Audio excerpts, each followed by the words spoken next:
فتنة للقوم الظالمین۔ اے اللہ ہمیں ظالموں کے لیے فتنہ نہ بنانا۔ فتنہ یہاں پہ کیا مراد ہے؟ نشانہ اور ہدف، مطلب انہیں اتنی ڈھیل نہ دینا کہ وہ ہمیں دبا لیں، ہم پہ ظلم و ستم کی انتہا کر دیں، ہمیں دین سے پھیر کر لے جائیں۔ ہمارے لیے ظالموں کو فتنہ نہ بنانا۔ اور پھر کیا ہے اگلی آیت میں، آیت 86، نجینا برحمتک من القوم الکافرین، اور اپنی رحمت سے ہم کو ان حق سے انکار کرنے والوں سے نجات دینا۔ کیونکہ شروع میں ہی یہ بات واضح ہو چکی تھی کہ موسیٰ علیہ السلام بنی اسرائیل کو فرعون کے ظلم و ستم سے نجات دلانے کے لیے وہاں سے مصر سے نکال لے کے جانے کے لیے آئے ہیں۔ لہذا شروع سے ہی انہوں نے جہاں ایمان اور توکل کی بات کی، جہاں استقامت کی بات کی، وہیں پر وہ چند جو مٹھی بھر ایمان لانے والے تھے انیشیٹ سٹیج کے اوپر، انہوں نے اس بات کی بھی دعا کی کہ اللہ تعالیٰ ہماری ہجرت کو کامیابی سے ہمکنار کرنا۔ ٹھیک ہے نا؟ اب یہاں سے ہمیں جو لیسن ملتا ہے وہ کیا ہے کہ اللہ کے اپنے آپ کو اللہ کے حوالے کرنے کے ساتھ ساتھ قدم قدم پر بندہ مومن کے لیے جو بہت ہی اہم ترین چیز ہے وہ ہے اللہ سے دعا کرنا۔ کیا دعا؟ کہ اللہ اس راہ مستقیم کی ہر آزمائش اور فتنے کو ہمارے لیے آسان کر دے، ہمیں نجات عطا فرما دے مشکلوں سے، مصیبتوں سے، دشمنوں سے، اور ہمیں توفیق عطا فرما کہ ہم تیری اطاعت پر پورے اتر سکیں، قائم رہ سکیں۔ یعنی ایک طرف تو خود کو حوالے کرنا ہے اور دوسری طرف دعاؤں کی کثرت کرنی ہے۔ دعا بھول جاتے ہیں ہم کہ فلاں بات ہے تو ہم فوراً اللہ سے دعا کریں، فلاں مسئلہ ہے ہم فوراً اللہ کے آگے جھکے، اللہ کے سامنے گڑ گڑائیں۔ آیت 87، وَأَوْحَيْنَا إِلَى مُوسَىٰ، خدا سے یہی تعلق جوڑنے کے لیے بریکٹ کلوز، ہم نے موسیٰ اور اس کے بھائی کی طرف وحی کی کہ اپنی قوم کے لیے مصر میں کچھ گھر ٹھہرا لو اور ان گھروں کو قبلہ ٹھہرا لو، ان میں نماز کا اہتمام کرو within bracket اے موسیٰ، اور ایمان والوں کو بشارت دے دو within bracket کہ کامیابی بالآخر انہی کو حاصل ہوگی۔ اب یہاں پہ اللہ تعالیٰ نے ایک یعنی کہ ٹپ بتائی ہے، تدبیر بتائی ہے، کس چیز کے لیے؟ صبر کیسے حاصل ہوگا، توکل کیسے حاصل ہوگا، جس کو ہم پچھلی آیات میں پڑھتے چلے آئے ہیں نا، فَقَالُوا عَلَى اللَّهِ تَوَكَّلْنَا، آیت 85، انہوں نے کہا کہ ہم نے اللہ پر توکل کیا۔ توکل کیسے حاصل ہوگا؟ ظاہری بات ہے، صبر اور توکل کے لیے تدبیر آ گئی۔ آپ کو یاد ہے کہ آپ یہاں پہ کیا کہہ رہے ہیں کہ اللہ تعالیٰ کیا کہہ رہے ہیں؟ ہم نے موسیٰ اور اس کے بھائی کی طرف وحی کی اپنی قوم کے لیے مصر میں کچھ گھر ٹھہرا لو اور ان گھروں کو قبلہ ٹھہرا لو اور ان میں نماز کا اہتمام کرو۔ یہ تدبیر آ گئی۔ کیا؟ مصر کے اندر جگہ جگہ پہ کچھ گھروں کو نماز با جماعت کے لیے مخصوص کر لو، نماز کے لیے مخصوص کر لو، جس میں مخصوص ٹائم کے اندر بنی اسرائیل اکٹھے ہو کر نماز با جماعت کا اہتمام کریں۔ وہ جس گھر میں اکٹھے ہوں، جس گھر میں، مختلف گھر ہے نا، کوئی ایک گھر نہیں کہا گیا، مسجد تو ممکن ہی نہیں نا وہاں پہ بنانا، گھروں کو مسجد کا درجہ قرار دے کر مسجد گھروں کے اندر نماز با جماعت کرنی، پلس گھروں کو ہی قبلہ بنا دیا گیا۔ یعنی نماز کی ڈائریکشن گھر کے اندر ایک حصہ مخصوص کر لے، اس کی طرف آپ منہ کر کے نماز پڑھ لیں. ٹھیک ہے، یہ وہی ہدایت ہے جس طرح کی ہدایت اگر آپ کو یاد ہے کہ مکہ میں نبی کریم صلی اللہ علیہ وآلہ وسلم کو نماز کے حوالے سے دی گئی کہ مصائب کے معاملات میں آپ نے کس طرح استقامت حاصل کرنی ہے، کس طرح انرجی حاصل کرنی ہے. اگر آپ کو یاد ہو سورہ بقرہ میں ہم پڑھ کر آئے وَاسْتَعِينُوا بِالصَّبْرِ وَالصَّلَاةِ، صبر اور نماز سے متوجہ ہو. تو صبر اور نماز، توکل اور نماز، یہ آپس میں بہت زیادہ کنیکٹڈ ہیں، دونوں چیزیں باہمی تعلق ہے. جب تک یہ چیز نہیں آتی انسان کو استقامت نہیں نصیب ہو سکتی، وہ کامیاب نہیں ہو سکتا حق کے راستے کے اوپر چلنے کے لیے. آپ کو اگر یاد ہوگا مصر میں یہ رہ رہے تھے اور کئی 100 سال کی غلامی تھی ان کی، جانوروں سے بدتر زندگی تھی بنی اسرائیل کی مصر کے اندر. اب اس پوری غلامی کے دور میں، کئی 100 سال کی غلامی کے دور میں، یہ لوگ جیسا ہوتا ہے نا، ایک مذہبی تنظیم ہوتی ہے، ایک ڈسپلن ہوتا ہے، اس کی ساری کوالٹیز سے محروم ہو چکے تھے. وہ رہی ہی نہیں تھی ان کے اندر ڈسپلن نام کی چیز، پوٹینشیل ختم ہو چکا تھا. اب ان کو اس موقع پر جگانے کی، اٹھانے کی، بیدار کرنے کی، زندہ کرنے کی، آرگنائز کرنے کی بہت ساری ضرورت. یعنی ایک ہی موسیٰ علیہ السلام ایک طرف فرعون اور اس کے درباریوں کے ساتھ نبٹ رہے تھے، تو دوسری طرف بنی اسرائیل کے لیے کام کر رہے تھے. کون بنی اسرائیل؟ جو کہ زندہ درگور ہو چکے تھے، ہر لحاظ سے زیرو پہ چلے گئے تھے. نہ ان کے پاس دین تھا، نہ ان کے پاس دنیا تھی. ان کو اٹھانا تھا، ان کو جگانا تھا، ان کو اس مشن کے لیے تیار کرنا تھا. وہ قوم جو فرعون اور اس کے سرداروں کے ڈر سے ایمان نہیں لا رہی تھی، نیا ایمان، یعنی پیدائشی مسلمان تو تھے، موسیٰ علیہ السلام کی بات کو سن کر اب وہ ایک زندگی کو، لائف سٹائل کو چینج کرنے کے لیے تیار نہیں تھی. ڈر تھا، اتنا زیادہ خوف تھا. اب ظاہری بات ہے ان سے کیا کہا گیا، پچھلی آیت کو اگر ہم آیت 85 کو لیں کہ ایک توکل کا میسج آ گیا. کچھ لوگوں نے اس دعا کو، کچھ لوگوں نے اس پیغام کو لیا، موسیٰ علیہ السلام کے پیغام کو ایمان کے حوالے سے.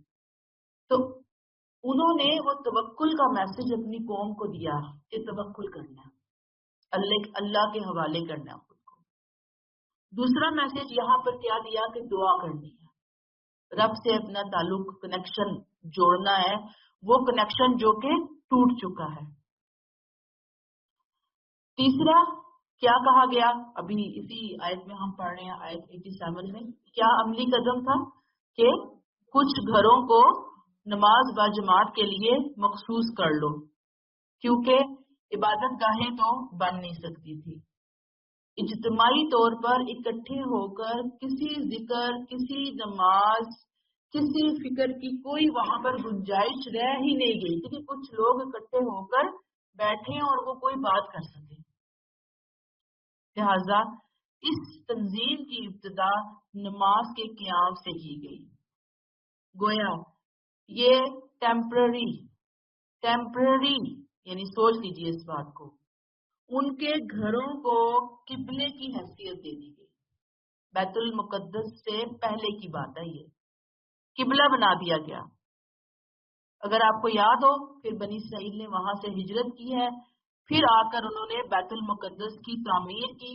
وہاں جب تک وہ تعمیر نہیں ہوئی اس وقت تک ان کے ہاں جو قبلہ تھا وہ تابوت سکینہ والی جگہ تھی، یعنی جہاں پہ انہوں نے تابوت سکینہ رکھا تھا اس جگہ کو قبلے کی حیثیت حاصل تھی. گویا اس کو اگر ہم سم اپ کریں، ان کے قبلے انیشیل سٹیج پہ ان کے گھر قرار دیے گئے.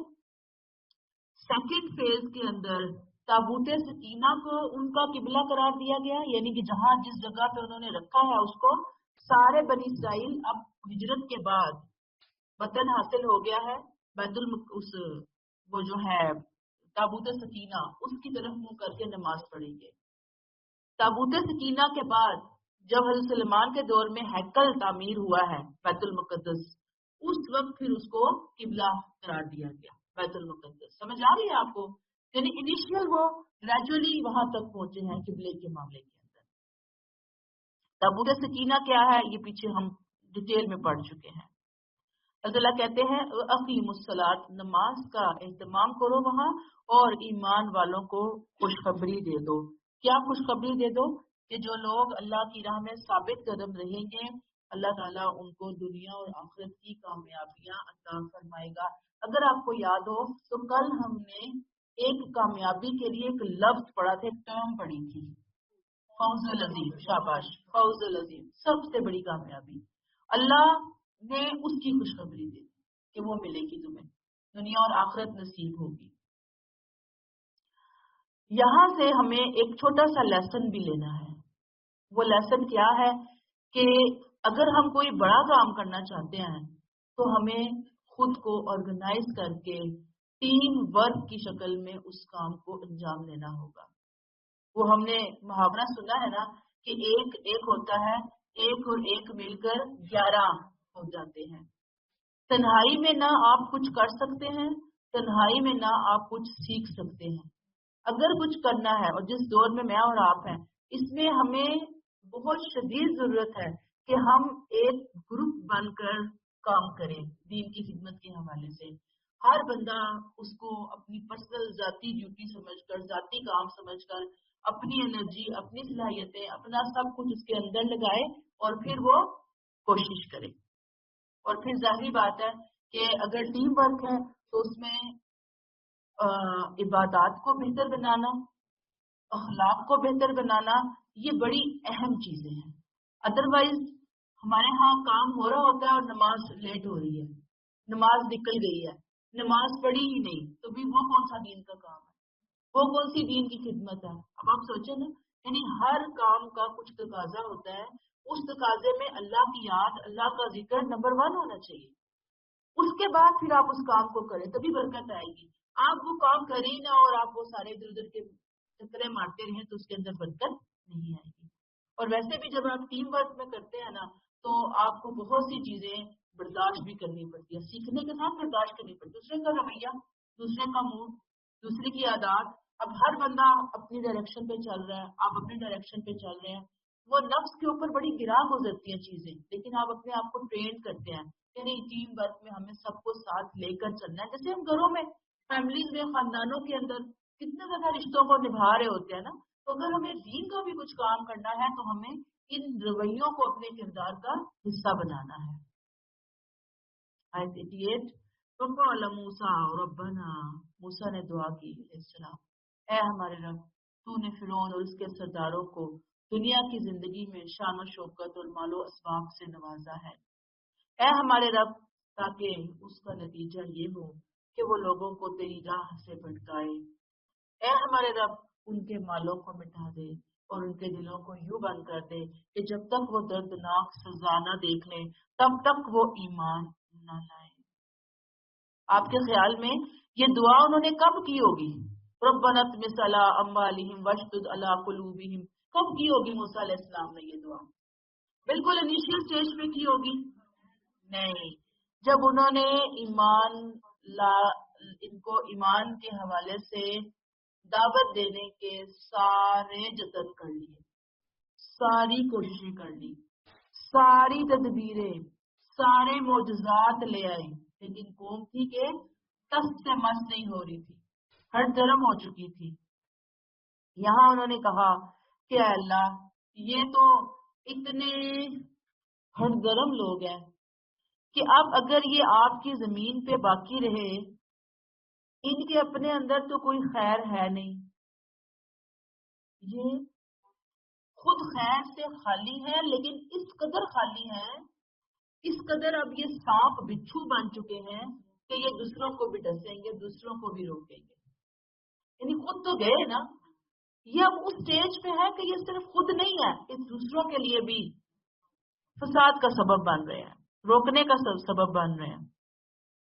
تو اللہ کہتے ہیں، وہ کہتے ہیں اللہ تعالیٰ سے کہ تو نے فرعون اور اس کے سرداروں کو دنیا کی زندگی میں بہت شان و شوکت اور مال عطا کیا ہے، یہ کرنا کیا چاہتے ہیں؟ ربنا لیضلوا عن سبیلک، یہ تیری راہ سے لوگوں کو روکنا چاہتے ہیں، بھٹکانا چاہتے ہیں. یعنی شکر گزاری کے بجائے طغیان آ گیا ہے. اے اللہ تو اب ان کو مزید مہلت نہ دے. میں تجھ سے دعا کرتا ہوں، التجا کرتا ہوں کہ یہ تیری مخلوق کو گمراہ کریں. اے رب تو کیا کر، ربنا اطمس علی اموالہم، نطمس، اتمس تمس سے ہے، رگڑ کر اس طرح مٹانا کہ کچھ اثر باقی نہ رہے. بعض دفعہ آپ نے دیکھا ہوگا بہت پرانے سکے، ان کو وہ گھس گھس کے نشان بھی ختم ہو چکے ہوتے ہیں. تو ایسے مٹا دے ان کے کہ یہ گھس جیسے ختم ہو جاتی ہے نا کوئی چیز، ان کا نام و نشان بھی باقی نہ رہے. ان کے مالوں کو مٹا دے. وشدد علی قلوبہم، ان کے دلوں کو یوں بند کر دے، یوں پٹی باندھ دے کہ جب تک وہ دردناک سزا نہ دیکھ لیں تب تک ایمان نہ لائیں. یعنی اب ان کی آنکھ جو کھلے تو وہ کہاں کھلے؟ عذاب کی حالت میں ہی کھلے. یہ بات ذہن میں رہے اگر آپ کو یاد ہو، جہاں رسولوں کی ایک پوری تاریخ ہے ان کے آنے کی، ان کی دعوت کی، وہیں نہ ماننے والوں کی بھی ایک پوری تاریخ ہے اور سیم ہے، سملیرٹی ہے. وہ کیا ہے کہ رسولوں کی، نبیوں کی دعوت کے باوجود، تمام دلائل دیکھنے کے باوجود، تمام نشانیاں دیکھنے کے باوجود وہ آنکھیں بند کر کے بیٹھے ہوتے ہیں، آنکھیں کھولنا نہیں چاہ رہے ہوتے. اصرار ہوتا ہے کہ جو عذاب ہمیں دھمکی دی جا رہی ہے اس کو لایا جائے، ہمیں دکھایا جائے، اس وقت تک ہم ایمان نہیں لائیں گے. یہی مطالبہ فرعون اور اس کی قوم کا بھی تھا. حضرت موسیٰ علیہ السلام نے ایسے ہی دعا کی کہ اللہ تعالیٰ جس کے لیے، جس دعوت کے لیے انہوں نے ابھی اپنے دل، اپنی آنکھیں بند کی ہوئی ہیں نا، اللہ تعالیٰ ان کو بند بھی رکھنا جب تک کہ وہ عذاب ان کے سامنے آ کر وہ سامنے نہ آ جائے، ایمان نہ آئے ان کے دلوں میں. اب یہ دیکھیں اس کو. ٹھیک ہے، آیت 89. قَالَ قَدْ أُجِيبَتْ دَعْوَتُكُمَا، اللہ تعالیٰ نے فرمایا within bracket تمہاری اور تمہارے بھائی کی bracket کلوز، دونوں کی دعا قبول کی گئی.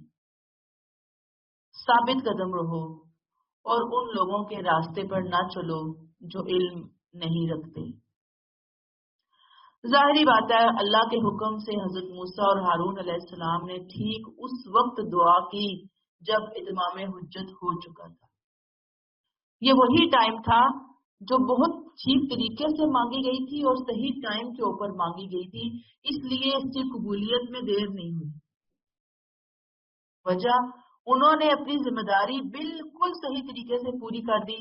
اب اگلا مرحلہ تو ان سرکشوں کے اوپر آنے والے عذاب کا مرحلہ تھا جن کو انہوں نے جی کڑا کے اب دیکھنا تھا.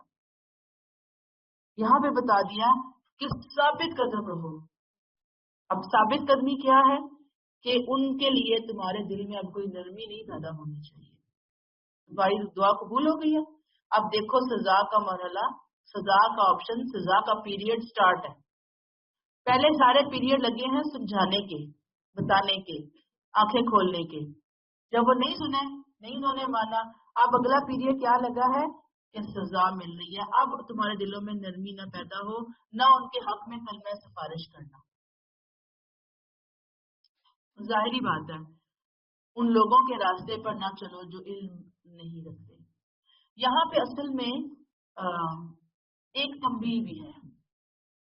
تنبیہ کیا ہے کہ جس طرح ایک چرواہا ہوتا ہے نا، اس کی بھیڑیں ہوتی ہیں بہت ساری، کہ اپنی باقی بھیڑوں کو بھی وارن کر لو کہ تمہارا گلہ چھوڑ کر، تمہارا ریوڑ چھوڑ کر شیطان کے ریوڑ کے ساتھ نہ جا ملے، کیونکہ اس ریوڑ کے حق میں تو خدا کے عذاب کا فیصلہ لگ چکا، سٹیمپ لگ چکی، آرڈر جاری ہو گئے، فیصلہ آ گیا ہے جس کی ہلاکت مقدر ہو چکی ہے. گویا ایک راستہ ہے یہاں پہ کہہ رہے کہ وَلَا تَتَّبِعَانِ سَبِيلَ الَّذِينَ لَا يَعْلَمُونَ، ایک وہ راستہ جو لا یعلمون، نہیں جانتے، نہ جاننے والوں کا راستہ ہے. اور ایک راستہ ہدایت کا راستہ ہے، علم کا راستہ ہے، جس پر موسیٰ علیہ السلام اور ہارون علیہ السلام لوگوں کو بلا رہے تھے. آیت 90 وَجَاوَزْنَا بِبَنِي إِسْرَائِيلَ الْبَحْرَ، ہم نے بنی اسرائیل کو ادھر بریکٹ اس کے بعد بریکٹ کلوز سمندر پار کرا دیا. پھر فرعون اور اس کے لشکروں نے سرکشی اور شرارت کی راہ سے ان کا پیچھا کیا، حتیٰ کہ جب فرعون ڈوبنے لگا تو بول اٹھا کہ میں اسی اللہ پر ایمان لایا جس پر بنی اسرائیل ایمان لائے، اس کے سوا کوئی معبود نہیں، میں سر اطاعت جھکا دینے والوں میں سے ہوں. ہم نے بنی اسرائیل کو سمندر پار کرایا. اس کے بعد یعنی وہ سارا دعا ہو گئی، اللہ نے کہا دعا قبول ہو گئی، اگلا مرحلہ آ گیا عذاب کا. اب اللہ فرما رہے ہم نے بنی اسرائیل کو سمندر پار کروایا. وجاوزنا ببنی اسرائیل، یہ لفظ عربک کے اندر اتنے زبردست اہتمام کو ظاہر کر رہا ہے جسے خدائی اہتمام ہے. جیسے کوئی کسی کو کندھے پہ اٹھا کر سفر کراتا ہے نا، پانی میں ہوتا ہے دیکھیے آپ نے کہ بچوں کو پار کرایا جاتا ہے، بوڑھوں کو تو وہ کندھوں پہ اٹھا کر خاص طریقے سے ان کو اس جگہ سے کراس کروایا جاتا ہے. تو اللہ تعالیٰ یہاں پہ کہہ رہے ہیں کہ ہم نے کروایا. ایسے بنی اسرائیل کو کیسے وہ دریا راستہ بنا ہے، سمندر پھٹا ہے اور وہ وہاں سے نکلے ہیں. اور یہاں پہ کیا ہے فَأَتْبَعَهُمْ فِرْعَوْنُ وَجُنُودُهُ بَغْيًا وَعَدْوًا. فرعون کیسے آ رہا تھا؟ سرکشی اور شرارت سے ان کا پیچھا کر رہا تھا. جب وہ آیا ہے تو وہ پانی مل گیا اور وہ ڈوب گیا. حتیٰ اذا ادرکہ الغرق، حتیٰ کہ جب فرعون ڈوبنے لگا تو وہ بول اٹھا کہ میں اسی اللہ پر ایمان لایا جس پر بنی اسرائیل ایمان لائے، اس کے سوا کوئی معبود نہیں، میں سر اطاعت جھکا دینے والوں میں سے ہوں. ڈوبتے وقت اقرار توحید دیکھیں اس کی بے بسی، مان گیا نا، پوری زندگی آکڑ خان بنا رہا، سخت جبار، سخت متکبر، سخت ظالم. اینڈ پہ آ کے مانا، لیکن اس وقت ماننے کا کیا فائدہ؟ پیچھے موسیٰ علیہ السلام دعا کر بھی چکے ہیں کہ اللہ تعالیٰ اب تو ان کی آنکھیں نہ کھولیں جب تک یہ عذاب نہ دیکھیں. اور آنکھ کھلی بھی عذاب کے ٹائم پہ، لیکن اس وقت کیا فائدہ جب چڑیا چگ گئی کھیت. اب پچھتائی کیا ہو جب چڑیا چگ گئی کھیت.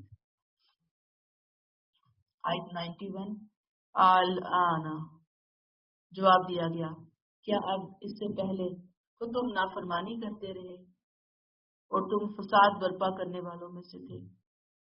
اب ظاہری بات ہے کہ یہ الفاظ ضروری نہیں کہے گئے ہوں ان کو، لیکن یہ صورتحال کی تصویر ہے. وہی جیسے میں نے ابھی آپ کو بتایا نا کہ آپ پچھتائی کیا ہو جب چڑیاں چگ گئی کھیت، یہ بالکل اسی انداز میں ایک محاورت اللہ تعالیٰ نے بیان کیا کہ اب ماننے کا کیا فائدہ، اب مسلم بننے کا کیا فائدہ. ساری زندگی تو تم نے سرکشی میں گزار دی. وَكُنْتَ مِنَ الْمُفْسِدِينَ، تم تو مفسدین میں سے رہے. عَصَيْتَ وَقَدْ عَصَيْتَ قَبْلُ، اس سے پہلے نافرمانیاں کرتے رہے، اس سے پہلے مفسدین میں سے رہے. نہ صرف خود رہے، دوسروں کو بھی گمراہ کرتے رہے، دوسروں کو بھی کھینچتے رہے ان کی ٹانگیں. ہماری تو یہ حرکتیں رہی. آیت 92 فَالْيَوْمَ نُنَجِّيكَ بِبَدَنِكَ، سو آج ہم تیرے بدن کو بچا لیں گے تاکہ تو اپنے بعد میں آنے والوں کے لیے ودن بریکٹ خدا کے عذاب کی بریکٹ کلوز نشانی بن کر رہے. حقیقت یہ ہے کہ بہت سے انسان ایسے ہیں جو ہماری نشانیوں سے غافل ہی رہتے ہیں. قدرت کا انتقام پہلی عظیم نشانی کے بعد کون سی عظیم نشانی تھی؟ پہلی کہ ان کو سمندر میں راستے کا بننا، سمندر کا راستہ دینا بنی اسرائیل کے لیے، اور فرعون اور اس کے لشکروں کے لیے اس سمندر کا مل کر ان کو تباہ و برباد کر دینا، وہ پہلی نشانی تھی. یہ دوسری عظیم نشانی ہے کہ اس کی لاش کو سمندر نے قبول نہیں کیا، نشان عبرت بنانے کے لیے باہر پھینک دیا. جب لاش باہر تھی تو وہاں پہ لوگوں نے دیکھ لیا کہ یہ تو وہ فرعون ہے، انہیں پتہ چل گیا. اس وجہ سے مقامی رسم و رواج کے مطابق انہوں نے لاش کو ممی بنا کر محفوظ کر دیا. یہی وجہ ہے کہ وہ لاش بہت ساری مصر کی جو پرانی لاشیں ہیں وہ ممی ہوئی ہوئی دنیا کے بڑے بڑے عجائب گھروں میں، میوزیمز میں موجود ہے. اور اب یہ لاش جو ہے نا وہ قاہرہ کے میوزیم میں موجود ہے، اور لوگوں کا بہت زیادہ پتہ ہے ان کو کہ چونکہ یہ بہت زیادہ نمک وغیرہ اس کی پٹیوں کے اندر سے ملا اور وہ شاید ڈی این اے وغیرہ سے انہوں نے اس کو کیا کہ بھئی یہی وہ فرعون ہے جو کہ اس وقت پانی میں ڈوب کر مرا تھا.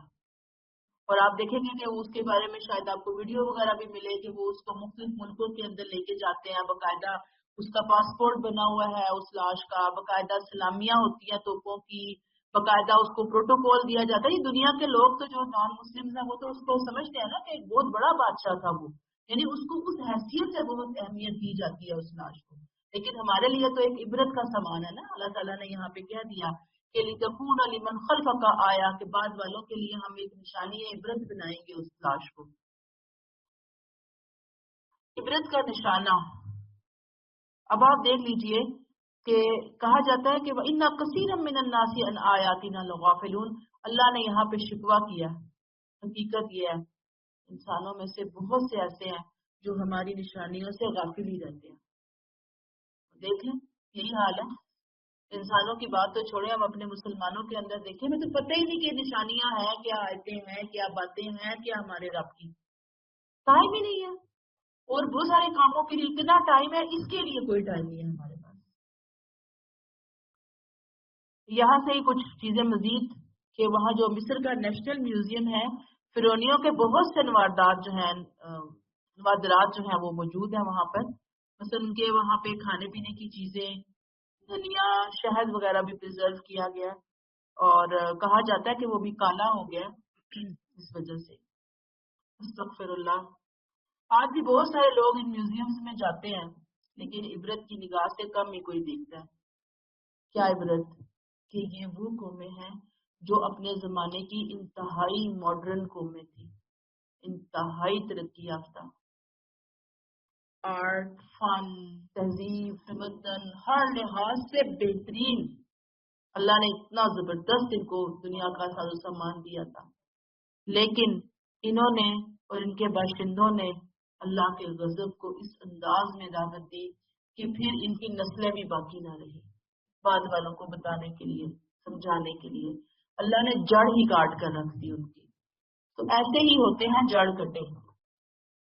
اور یہ جو نوادرات اور یہ جو ممیز وغیرہ ہے, یہ صرف وہی نہیں, اور بھی بہت سارے دنیا کے جو مشہور بڑے بڑے میوزیمز ہیں وہاں پہ موجود ہیں. انہوں نے پورے پورے سیکشن بنائے ہوئے ہیں.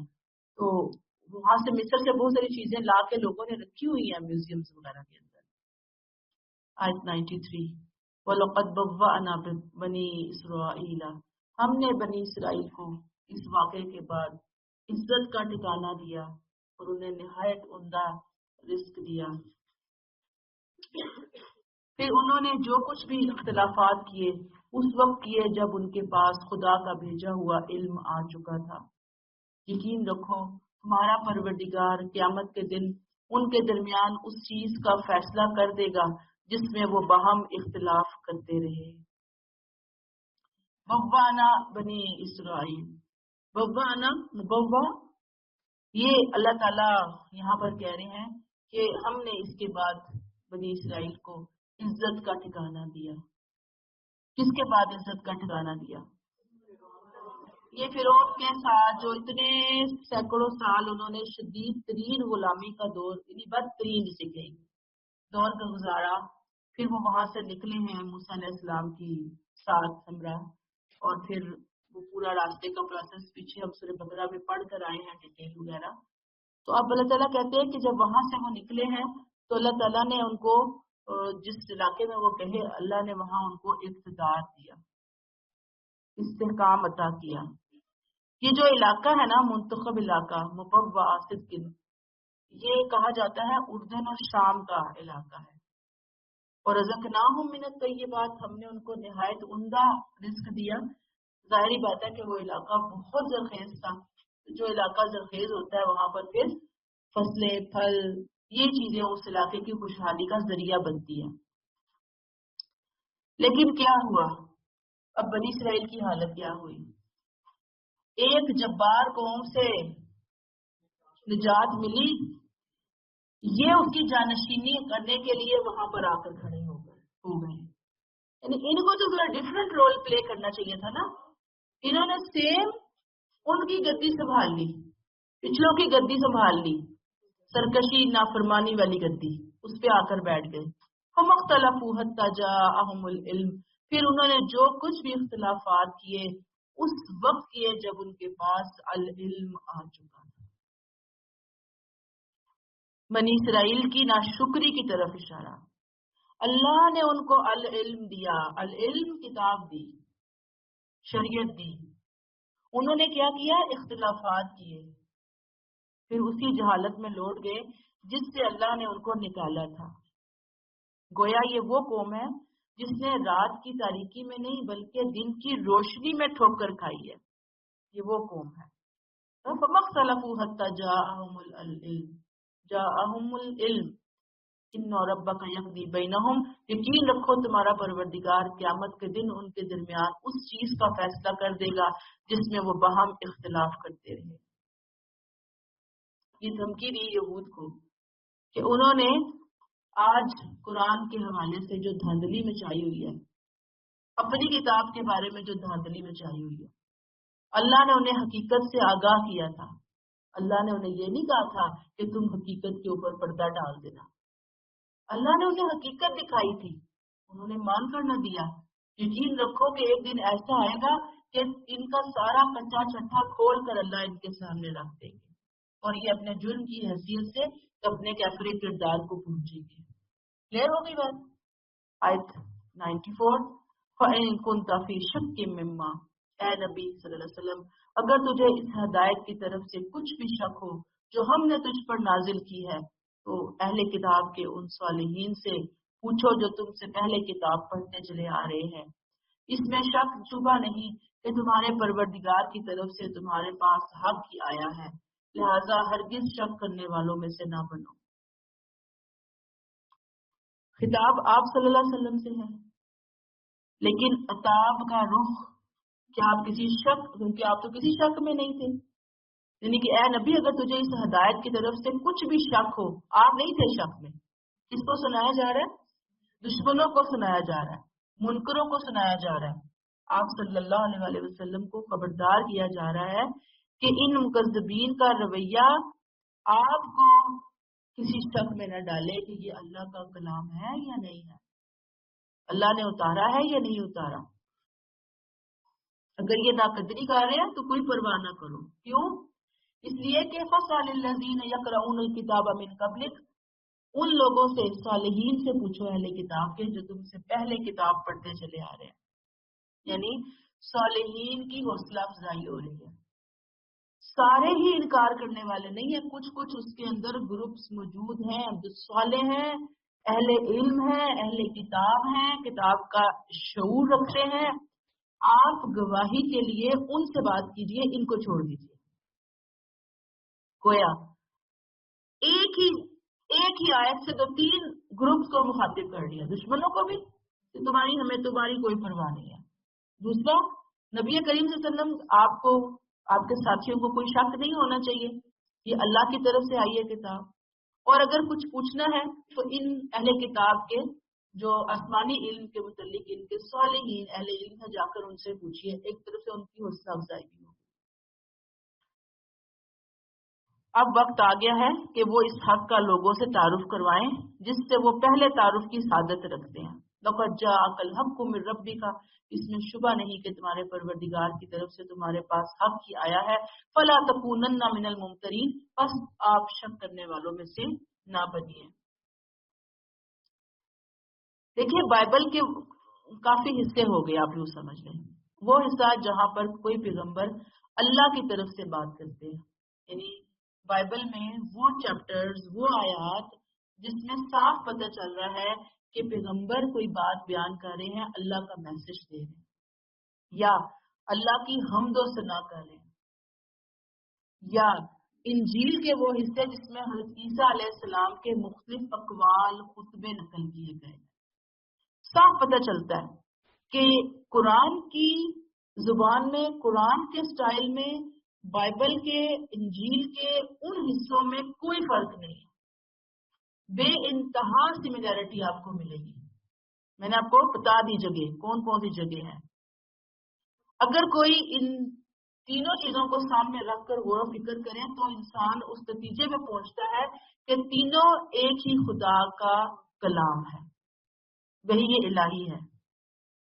یہی وجہ ہے کہ آپ صلی اللہ علیہ وسلم کے زمانے میں جو یہ اہل کتاب کے بہت سے علماء تھے، انہوں نے اپنی کتابوں کو پڑھا، پڑھنے کے بعد جب انہوں نے قرآن کو سنا، پڑھتے تھے ان کو تو قرآن کو سنا انہوں نے فوراً اسلام قبول کر لیا۔ یعنی اس میں امینڈمنٹ ہوئی ہے، تحریف ہوئی ہے ان کی کتابوں میں، بہت زیادہ ہوئی ہے، بہت خطرناک ہوئی ہے، لیکن پوری نہیں کر سکے، 100% نہیں ہوئی۔ کچھ چیزیں اللہ نے معجزاتی طور پر سیو کروا رکھی، ان کے اہل علم نے ان چیزوں کو پڑھا سمجھا، تبھی تو انہوں نے آپ صلی اللہ علیہ وسلم سے کہا جا رہا ہے نا فَاسْأَلِ الَّذِينَ يَقْرَؤُونَ الْكِتَابَ مِن قَبْلِكَ، جائیے جا کر ان سے پوچھئے جو آپ سے پہلے والی کتاب کے حامل ہیں۔ تو کیا پوچھئے؟ آخر توحید کو جاننے والے تھے نا، آخر آخرت کے ماننے والے تھے، آخر رسالت کا شعور رکھنے والے تھے، تبھی آپ صلی اللہ علیہ وسلم سے کہا جا رہا نا جا کر ان سے پوچھئے۔ کلیئر ہو گئی آپ کو یہ بات؟ آیت 95 فَلَا تَكُونَنَّ وَلَا تَكُونَنَّ مِنَ الَّذِينَ كَذَّبُوا، اور ان لوگوں میں بھی شامل نہ ہونا جنہوں نے اللہ کی آیات کو جھٹلایا، کہ تم بھی نامرادوں میں سے ہو جاؤ گے۔ اب اس میں بھی خطاب کا رخ نبی کریم صلی اللہ علیہ وسلم کی طرف ہے، لیکن عتاب کس کی طرف ہے؟ ان کی طرف ہے جو اللہ کی آیتوں کا انکار کر رہے ہیں، کہ ان لوگوں میں شامل نہ ہونا جنہوں نے اللہ کی آیات کو جھٹایا، ورنہ تم بھی نامرادوں میں سے شامل ہو جاؤ گے۔ یہ آپ صلی اللہ علیہ وسلم کے لیے نہیں ہے، یہ دشمنوں کے لیے ہے۔ آیت 96 ان الذین حقت علیہم کلمۃ ربک لا یؤمنون، اے نبی صلی اللہ علیہ وسلم بے شک جن لوگوں پر تیرے رب کی بات پوری ہو چکی ہے وہ ایمان نہیں لائیں گے۔ کون سی بات؟ کہ جو لوگ حق کے سچے طالب نہیں ہوتے، اپنے دل کے اوپر مہر لگا لیتے ہیں، کفر لگا لیتے ہیں، ہر دھرمی کے، سرکشی کے، ضد کے، پھر ایسے لوگوں کو کبھی بھی ایمان کی توفیق نصیب نہیں ہوتی۔ آیت 97 وَلَوْ جَاءَتْهُمْ كُلُّ آیَةٍ، آیاتن ہے یا کیا ہے؟ آیاتن، ٹھیک، ان کے پاس اگر ساری نشانیاں بھی آ جائیں بریکٹ وہ ایمان نہیں لائیں گے بریکٹ کلوز، جب تک دردناک سزا کو سامنے آتا نہ دیکھ لیں۔ یعنی یہ وہ لوگ جن کی آنکھیں کسی معجزے سے بھی نہیں کھلتی، ایسے لوگوں کی آنکھیں کیسے کھلیں گی؟ عذاب دیکھ کر کھلیں گی۔ اور اللہ تعالیٰ ظاہری بات ہے کہ ایسے لوگوں کو دیکھتے ہیں کہ جو پیغمبر کی تعلیمات کے باوجود بالکل اندھے بہرے ہو جاتے ہیں، تو اللہ بھی ان کے دلوں کے اوپر مہر لگا دیتے ہیں، پھر اللہ تعالیٰ ان کے لیے حق کے راستے نہیں کھولتے۔ اور ایسا ایمان تو معتبر ہے ہی نہیں جو ایمان کون لایا تھا؟ فرعون مرتے ہوئے ایمان لے کر آیا، تو اللہ تعالیٰ کے ہاں وہ ایمان معتبر نہیں تھا۔ آیت نمبر 98 فَلَوْلَا كَانَتْ قَرْيَةً، سو ایسا کیوں نہ ہوا کہ قوم یونس کے سوا کوئی اور بستی بھی ایمان لاتی اور پھر اس کا ایمان اسے نفع دیتا۔ جب اس بستی کے لوگ ایمان لے آئے تو ہم نے ان سے دنیا کی زندگی میں رسوائی کی سزا کو ٹال دیا اور ان کو ایک مدت تک دنیا میں رہنے بسنے کا موقع دیا۔ اب تاریخ سے پھر ایک نیا واقعہ آپ صلی اللہ علیہ وسلم کو سنایا گیا کہ آپ میں سے پہلے جتنے بھی رسول آئے ان میں سے کسی رسول کی قوم کے لوگ بھی رسول پر اس وقت تک ایمان نہیں لائے جب تک کہ ایمان لانا ان کے لیے فائدہ مند ہوا، سوائے قوم یونس کے۔ یونس علیہ السلام کے نام پہ ہے نا یہ سورت، تو یہاں پہ آپ دیکھیں وہ ذکر آ رہا ہے۔ قوم یونس کے ساتھ خصوصی معاملہ ہوا، کیوں ہوا؟ اگر آپ کو یاد ہو کہ حضرت یونس علیہ السلام اتمام حجت کر رہے تھے قوم کے اوپر، قوم نہیں مان رہی تھی، بالکل اینڈ پہ یاد رکھیے، شروع میں نہیں چھوڑ کر گئے، درمیان میں بھی نہیں چھوڑ کر گئے، اینڈ میں چھوڑ کر گئے، لیکن اس وقت چھوڑ کر گئے کہ اللہ کا حکم ابھی آنا تھا، آیا نہیں تھا، آنا ہی تھا۔ آنے سے پہلے انہوں نے بس سمجھ لیا، خود ازیوم کر لیا کہ بس حکم آ گیا، اب عذاب آنے والا ہے، اب مجھے نکلنا ہے۔ اللہ کی پرمیشن کے بغیر وہ وہاں سے نکل گئے تھے۔ اب جب ناراض ہوئے پوری قوم کو ہوش آیا، سب لوگ اب چلے گئے اپنے بادشاہ کے پاس، جا کر کہا کہ اب کیا کریں، عذاب تو واقعی آنے والا ہے۔ اور انہوں نے بادشاہ کے ساتھ مل کر اللہ سے توبہ استغفار کی، اور پھر اللہ کی اسپیشل مہربانی کی وجہ سے وہ قوم کہ جس کے عذاب کا فیصلہ سینکشن ہو گیا تھا، اللہ نے واپس لے لیا توبہ استغفار کی وجہ سے۔ اور وجہ کیا تھی؟ انہوں نے جو توبہ کی تھی وہ اتنی سچی توبہ تھی، اتنی خلوص والی توبہ تھی کہ جس کا اندازہ نہیں ہے۔ یہاں قریش کے حوالے سے بھی آپ کو تسلی دی جا رہی ہے، اور قریش کو بھی ترغیب دی جا رہی ہے کہ اب بھی تمہارے پاس موقع ہے، چاہو تو تم بھی یونس علیہ السلام کی قوم کی طرح اپنے آپ کو پیغمبر پر ایمان لا کر، نبی کریم صلی اللہ علیہ وسلم پر ایمان لا کر عذاب سے بچا سکتے ہو، جو عذاب تمہارے سروں کے اوپر منڈلا رہا ہے۔ یاد رکھیے کہ نبی کریم صلی اللہ علیہ وسلم کی قوم پر اس طرح کا فیصلہ کن عذاب نہیں آیا، بلکہ جو شریر لوگ تھے اللہ تعالیٰ نے ان کو پکڑ کر ایک ایک کو نشانہ عبرت بنا دیا۔ اب یونس علیہ السلام کے حوالے سے آپ تھوڑا سا دیکھیے کہ ان کی قوم کا جو علاقہ ہے وہ عراق کا شہر ہے نینوا، وہاں یہ مبعوث ہوئے تھے، 60 کلومیٹر کے رقبے پر پھیلا ہوا یہ شہر تھا۔ اب سبق کیا ہے کہ جس طرح آخری وقت کا ایمان فائدہ نہیں دیتا، ایسے ہی آخری وقت تک اس ایمان پر استقامت بھی ضروری ہے۔ آخری لمحے کی غلطی بھی غلطی ہی شمار ہوتی ہے کہ انسان کا سانس نکلے تو ایمان کی حالت میں نکلے۔ کوئی گارنٹی کسی کے پاس بھی نہیں ہے کہ جی میں بڑی نیک متقی ہوں اور میرا سانس تو ایمان کی حالت میں نکلے گا، کچھ پتہ نہیں ہے۔ لہذا جیسے کو کہا کہ آخری وقت کا ایمان جیسے فائدہ نہیں دیتا، ایسے ہی آخری وقت تک ایمان پر استقامت بھی ضروری ہے۔ اس لیے یہ دعا کثرت سے پڑھنی چاہیے، یا مقلب القلوب ثبت قلبی علی دینک، یا مصرف القلوب صرف قلبی علی طاعتک۔ آیت نمبر 99، وَلَوْ شَاءَ رَبُّكَ، اے نبی صلی اللہ علیہ وسلم اگر تیرا رب چاہتا تو زمین کے سب لوگ ایمان قبول کر لیتے، ودن بریکٹ، لیکن اللہ نے اس معاملے میں لوگوں کو آزادی دے رکھی ہے، بریکٹ کلوز، تو کیا تم لوگوں کو مجبور کرو گے کہ وہ مومن بن جائیں؟ یعنی آپ صلی اللہ علیہ وسلم پریشان بہت تھے نا، تو آپ صلی اللہ علیہ وسلم کو تسلی دی جا رہی ہے کہ اگر اللہ کا یہ بات اللہ تعالیٰ کی حکمت سے یہ ان کو پسند ہوتی کہ لوگ ایمان سارے قبول کر لیں، تو اللہ تعالیٰ کیا کرتے، لوگوں کو توفیق دے دیتے، ان کو زبردستی لے آتے، لیکن اللہ نے اس معاملے میں زبردستی نہیں کی۔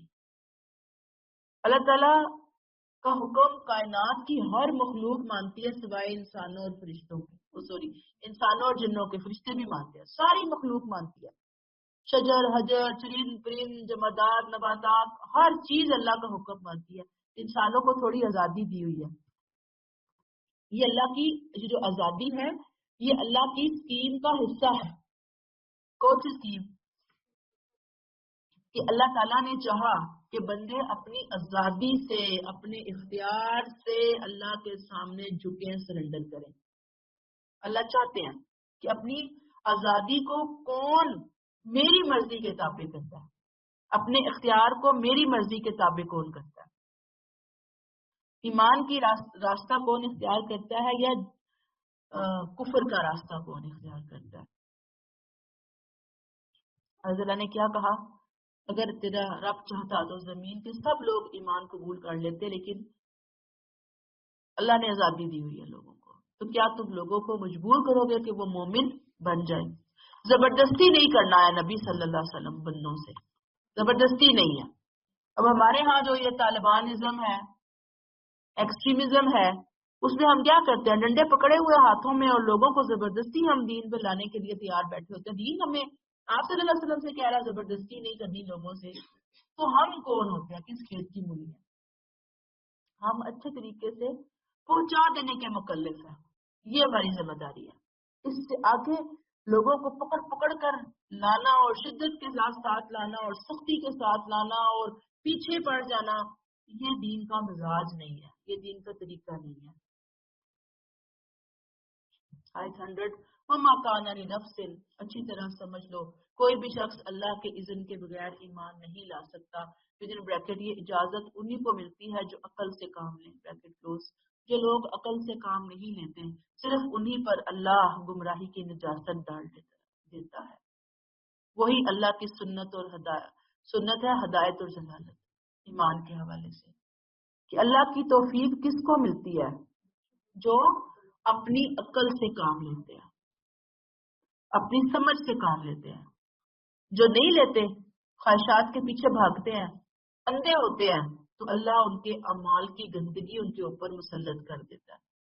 پھر وہ اپنی خواہشات کے پیچھے ہی بھٹکتے رہتے ہیں.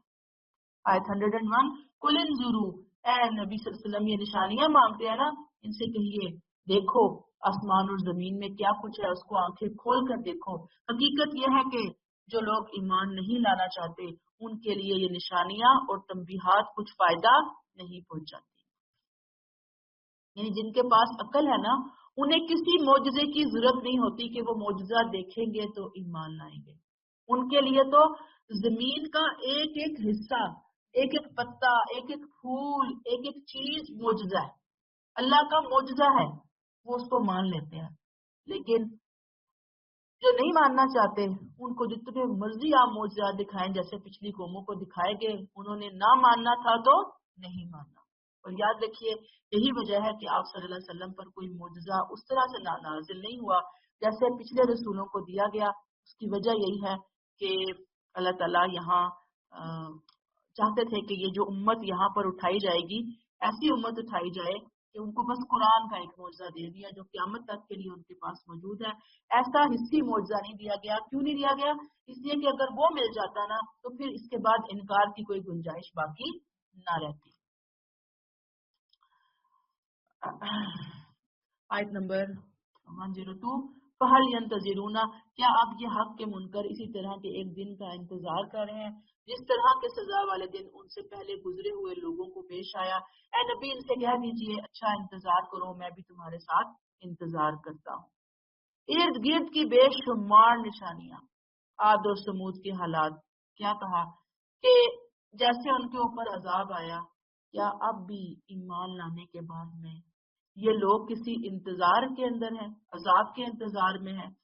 تو ان سے کہہ دیجئے کہ عذاب لانا میرے اختیار میں تو ہے نہیں. ارد گرد کی کھلی ہوئی پھیلی ہوئی نشانیوں کو دیکھو، ماننا چاہتے ہو مان سکتے ہو تو مان لو، نہیں ماننا چاہتے تو تم بھی انتظار کرو اس عذاب کا، میں بھی تمہارے ساتھ انتظار کر رہا ہوں. 103 ثم ننجی، انہیں بتا دیجئے کہ جب وہ دن آ جاتا ہے بریکٹ کلوز تو ہم اپنے رسولوں کو بچا لیتے ہیں اور ان کو بھی جو ان پر ایمان لائے ہوں. اسی طرح ہمارے ذمے ہے کہ ہم ان کو بچا لیں گے جو ایمان لے کر آئیں گے. حقا علینا ننجی المؤمنین، یعنی یہ عذاب جو ہے یہ بچوں کا کھیل نہیں ہے. رسول، نبی اور اس کے اہل ایمان ساتھی اس کو بچا لیے جاتے ہیں، باقی لوگ تباہ کر دیے جاتے ہیں. یہاں قریش کو تنبیہ ہے کہ اللہ کے لیے جو سنت بیان ہوئی ہے اس کی زد میں تم بھی ہو، ہم حق کے اوپر ہیں، ہم ایمان والوں کو نجات عطا کرتے ہیں. یاد رکھیے کہ رسول کے انکار کرنے والوں پر جب فیصلہ کن عذاب آتا ہے مومن بچا لیے جاتے ہیں. یہ بات کلیئر کریں کنسیپٹ کو کہ رسولوں کے نہ ماننے والوں پر جب فیصلہ کن عذاب آتا ہے تو رسول اور ان کے ساتھی بچا لیے جاتے ہیں. لیکن عام آزمائشیں جو دنیا کے اندر آتی ہیں اس کے اندر مومن اور کافر پھر یکساں اس کی آزمائش کی لپیٹ کے اندر آ جاتے ہیں. ظاہری بات ہے کہ مومن اس آزمائش سے درجات پاتے ہیں، اللہ کی رضا پاتے ہیں، اور کافر جو ہے وہ دنیا کی اس عذاب کے اندر ایک طرح سے فرعون اس رگڑ میں آیا تھا وہ اس طرح کے رگڑے میں آ جاتے ہیں. جیسے آپ دیکھیں نا یہاں پہ اگر کوئی طوفان آیا ہے، کوئی زلزلہ آیا ہے، کوئی سونامی آیا ہے تو بدوں کے ساتھ نیک بھی پسیں گے، گیہوں کے ساتھ گن بھی پسیں گے. یہ عام ہے، عام ایک اللہ تعالیٰ کا ایک رول ہے، ایک سنت ہے ان کی. لیکن نبی کے لیے سنت بالکل مختلف ہے. اگر آپ مجھے اجازت دیں تو 5 منٹ میں جلدی سے میں سورہ ختم کر لوں کہ دیر ہو رہی ہے. جی ہاں ہو جائے گی، 5-7 منٹ دے دیں مجھے. جن کو دیر ہو رہی ہے وہ بے شک پھر چلے جائیں اٹھ کے. ہیں نہیں نہیں اسپیڈ بہت زیادہ ہو جائے گی. اچھا چلیں روک لیتے ہیں پھر. 5 تو ہو گئے نا. آیت 104 قل یا ایھا الناس، اے نبی کہہ دیجئے کہ اے مشرک لوگو، اگر تم ابھی تک میرے دین کے متعلق کسی شک میں ہو تو سن لو کہ تم اللہ کے سوا جس کو پوجتے ہو میں انہیں نہیں پوجتا، بلکہ میں صرف اسی اللہ کی عبادت کرتا ہوں جو تمہیں موت دیتا ہے. مجھے حکم دیا گیا ہے کہ میں ایمان والوں میں سے ہوں. یہ اب آپ صلی اللہ علیہ وسلم سے آخری اور فیصلہ کن اعلان کروایا جا رہا ہے. کیوں؟ تاکہ کفار کے ذہن میں کسی طرح پہ یہ نہ رہے کوئی ایسی تما کہ آپ صلی اللہ علیہ وسلم پر دباؤ ڈال کر آپ سے کچھ منوایا جا سکتا ہے. انہیں کہا جا رہا ہے تم جو کر سکتے ہو کر گزرو. نبی کریم صلی اللہ علیہ وسلم کوئی کمپرومائز کرنے والے نہیں ہیں توحید کے معاملے میں. اور یہ وہی ہے اعلان جو اتمام حجت کے موقع پر ہر رسول نبی سے کروایا جاتا ہے. اعلان برات ہوتا ہے اور اس کے بعد یا قوم پہ عذاب آتا ہے اور یا پھر ہجرت ہوتی ہے. اور آپ صلی اللہ علیہ وسلم کی بھی ہجرت کا معاملہ یہاں پر ہوا تھا. یہاں پہ جو آیا نا وَلَكِنْ أَعْبُدُ الَّذِينَ، میں تو اسی کی عبادت کرتا ہوں الَّذِي يَتَوَفَّاكُمْ، جو تمہیں موت دیتا ہے. تمہیں موت دیتا ہے اس سے مراد کیا ہے کہ جس نے تمہیں موت دینی ہے، جس کے آگے تمہیں جواب دہی کے لیے لازماً حاضری دینی ہے.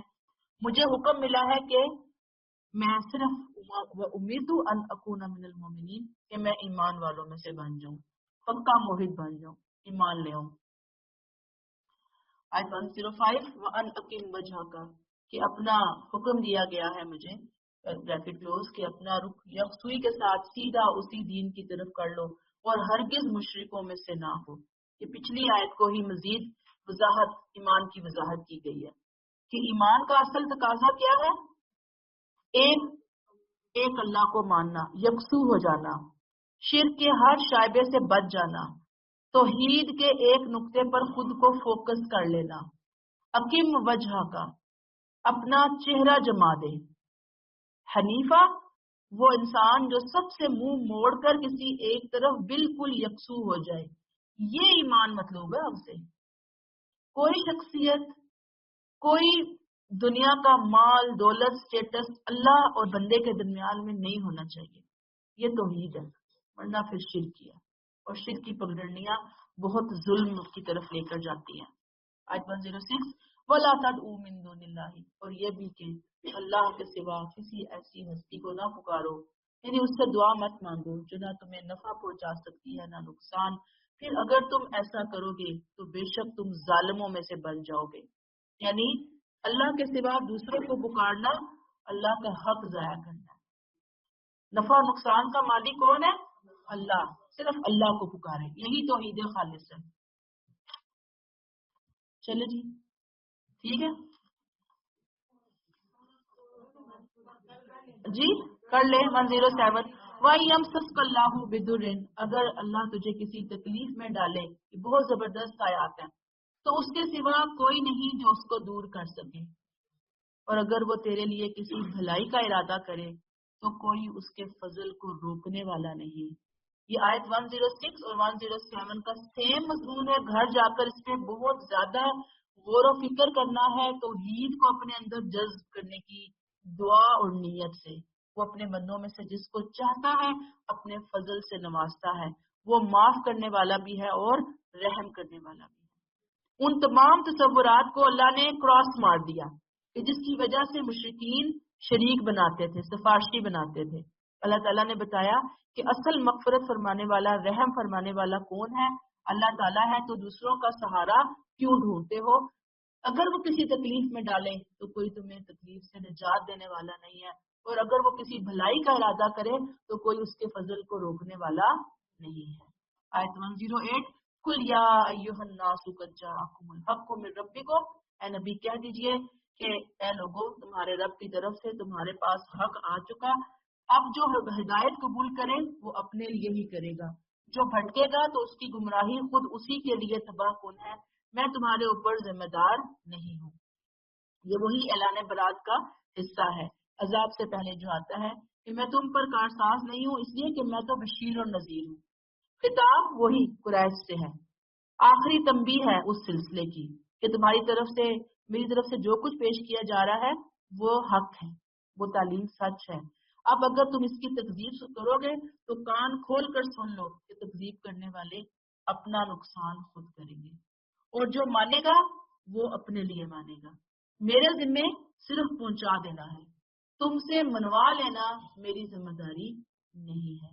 آیت 109، وَاتَّبِعْ، اے نبی صلی اللہ علیہ وسلم تم اس وحی کی پیروی کرتے جاؤ جو تم پر نازل ہو رہی ہے، اور صبر کرو یہاں تک کہ اللہ فیصلہ کر دے، وہی بہترین فیصلہ کرنے والا ہے۔ اب آخری ہدایت اس سورہ کی، آخری سلسلہ ہے مخالفین کے رویے سے قطع نظر، ان کو چھوڑ دو، اگنور کرو، تم وحی کی پیروی کرو، وحی کو لوگ